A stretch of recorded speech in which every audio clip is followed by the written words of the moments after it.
Sucesso Burain, Uitoinara Soteremaué. Olá pessoal, eu sou Inara do Poço Soteremaué. Estou aqui para falar sobre as mudanças climáticas, que é uma das nossas problemáticas nos dias atuais. Na 8ª aula do curso, vamos falar sobre as salvaguardas socioambientais. Elas são para garantir que os benefícios ambientais e climáticos sejam partilhados de forma justa com as comunidades locais. As salvaguardas socioambientais são medidas e diretrizes projetadas para proteger os direitos humanos e o meio ambiente em projetos e programas de desenvolvimento, especialmente aqueles que envolvem mudanças no uso da terra, como os projetos de REDD+. Essas salvaguardas incluem uma série de princípios e práticas que buscam assegurar direitos humanos e territoriais, conservação da biodiversidade, benefícios socioeconômicos, transparência e participação, monitoramento e avaliação. Em resumo, as salvaguardas socioambientais são essenciais para equilibrar a proteção ambiental com os direitos e o bem-estar das comunidades locais.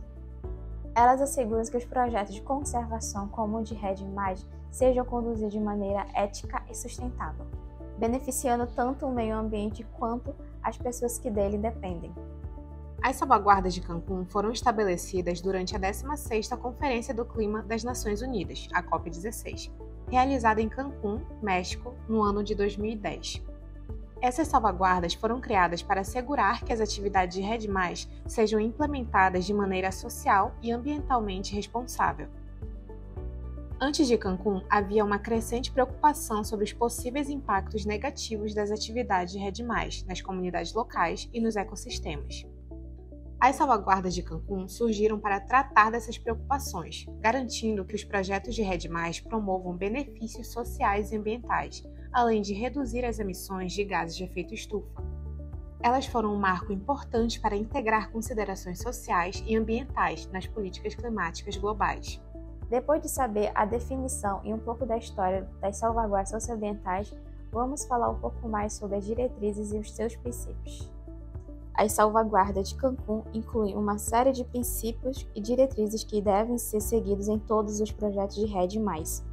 Entre os principais pontos estão: respeito pelos direitos das comunidades locais e povos indígenas, garantir que os direitos territoriais e de uso dos recursos naturais dessas comunidades sejam respeitados, participação ativa e inclusiva, assegurar que as comunidades locais sejam envolvidas na tomada de decisões e na implementação dos projetos. Transparência e governança. Promover processos transparentes e responsáveis na gestão de projetos de REDD+. Conservação da biodiversidade e dos ecossistemas. Garantir que os projetos contribuam para a conservação da biodiversidade e dos serviços ambientais. Benefícios sociais e econômicos. Promover benefícios sociais e econômicos para as comunidades locais, melhorando sua qualidade de vida e sustentando seus modos de vida tradicionais. Aplicação das salvaguardas de Cancún em projetos de REDD+.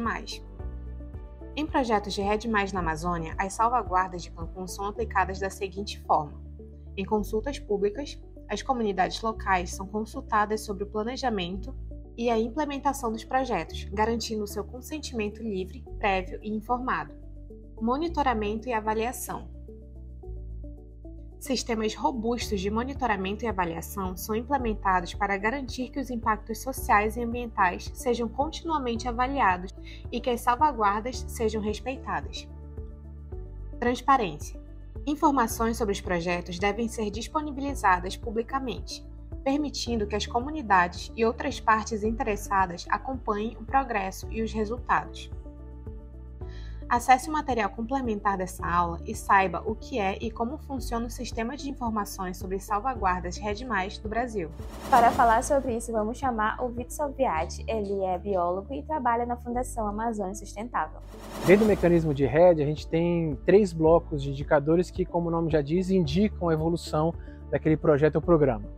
Os indicadores de estrutura mostram como é que o financiamento do REDD está sendo colocado como de forma estruturante, construindo, materializando aquele projeto ou programa. Os indicadores de processo demonstram como que aquele processo está sendo seguido, ou seja, a evolução do projeto, mencionando não só a participação de atores relevantes, mas principalmente como é que o processo do REDD está sendo de fato introjetado na gestão florestal e no desenvolvimento sustentável daquele território.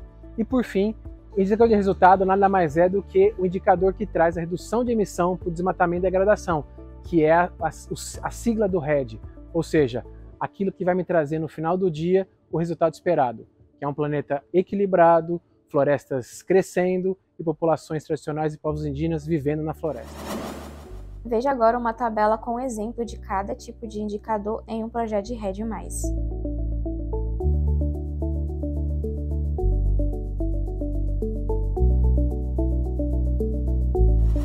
Os povos indígenas e as populações tradicionais desempenham um papel importante nas salvaguardas socioambientais.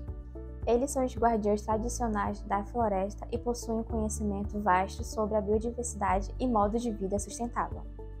A importância dessas comunidades na implementação das salvaguardas é evidente na sua capacidade de monitorar e proteger grandes áreas de floresta, usando conhecimentos tradicionais para manter a biodiversidade e combater o desmatamento. Além disso, a participação ativa ajuda a garantir que os projetos sejam planejados e executados de maneira que respeite suas culturas e modo de vida. Os benefícios mútuos de uma colaboração eficaz são numerosos. Para as comunidades indígenas e populações tradicionais, a participação em projetos de conservação pode trazer benefícios econômicos, como o pagamento por serviços ambientais, além de fortalecer suas capacidades de gestão e proteger seus territórios. Para os projetos, a inclusão das comunidades garante maior legitimidade, eficácia e sustentabilidade das ações, com melhores resultados de conservação e maior apoio internacional. Acesse o material complementar dessa aula e saiba o que é e como funciona a consulta prévia e livre e informada em projetos de REDD+. O Estado do Pará está desenvolvendo um sistema jurisdicional de REDD+, para combater o desmatamento e promover a conservação florestal de maneira sustentável. Este sistema está sendo construído através de eventos e oficinas que envolvem diversos atores, incluindo comunidades locais, organizações não governamentais e o governo estadual. A construção do sistema de salvaguardas no Pará é marcada por uma abordagem participativa e inclusiva. Diversos eventos estão sendo realizados para garantir que todas as partes interessadas possam contribuir para o desenvolvimento das diretrizes do sistema. Os benefícios de uma colaboração eficaz entre o governo, ONGs e comunidades locais são numerosos. Para as comunidades, a participação em projetos de REDD+, pode trazer benefícios econômicos, como o acesso a financiamentos e pagamentos por serviços ambientais. Além disso, fortalece a capacidade dessas comunidades de gerir seus recursos de forma sustentável, protegendo seus territórios contra ameaças externas. Chegamos ao fim do 8º episódio. Antes de ir, deixo aqui algumas perguntas para pensarmos sobre as lições de hoje. Como as salvaguardas socioambientais garantem a proteção dos direitos territoriais e dos recursos naturais das comunidades indígenas? Reflita sobre a importância das salvaguardas para assegurar que qualquer atividade que afete a sua comunidade seja realizada com um consentimento livre, prévio e informado, respeitando os direitos da sua comunidade. Qual é o papel da sua comunidade no monitoramento e na avaliação dos projetos de REDD+, para garantir que as salvaguardas sejam respeitadas? Considere a importância da participação ativa da sua comunidade no monitoramento contínuo e na realização de auditorias para garantir que os impactos negativos sejam minimizados e que as salvaguardas sejam implementadas corretamente. Obrigada, pessoal. Até a próxima aula. O curso REDD+, Amazônia e Povos Tradicionais é uma realização da Fundação Amazônia Sustentável. A iniciativa conta com financiamento da Mitsubishi Corporation Foundation for the Americas.